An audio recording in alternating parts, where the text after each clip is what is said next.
అసలు మన currency note మీద ఉన్న గాంధీజీ ఫోటో మార్చడం పాసిబులా?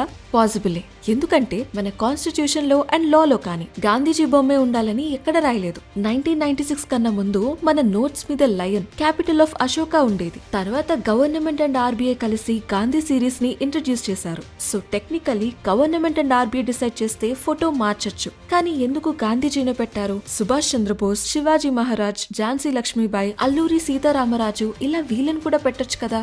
ఎందుకంటే అప్పట్లో ఇండియా అనగానే ప్రపంచానికి గుర్తొచ్చే ఫేస్ మహాత్మా గాంధీ. అండ్ గాంధీజీ యొక్క అహింస అండ్ ఐక్యత లాంటి సిద్ధాంతాలు చాలా మందిని ఇన్ఫ్లుయెన్స్ చేశాయి. దీనివల్ల గ్లోబల్లీ మన కంట్రీకి రెస్పెక్ట్ అండ్ ఐడెంటిటీ వచ్చింది. సో నోటు మీద గాంధీజీ బొమ్మ ఉంటే ఈజీగా ఇండియన్ కరెన్సీ అని గుర్తుపట్టేవారు. ఆల్సో నోట్ చూసిన ప్రతిసారి ఆయన వాల్యూస్ గుర్తు రావాలని, జనాలు ఇన్స్పైర్ అవ్వాలని ఇలా పెట్టారు. బట్ రియాలిటీ చెక్, నోట్ చూసినప్పుడు ఎంతమందికి గాంధీ గారి వాల్యూస్ గుర్తొస్తాయి, లేదా ఆ నోట్ తో ఉన్న అవసరాలు గుర్తొస్తాయా? అయినా ఒకవేళ ఫ్యూచర్ లో మార్చాలంటే మీ ఒపీనియన్ లో గాంధీజీ లాగా ప్రపంచ వ్యాప్తంగా గుర్తింపు పొంది మనల్ని ఇన్స్పైర్ చేసిన వ్యక్తి ఎవరు? కమెంట్ చేయండి.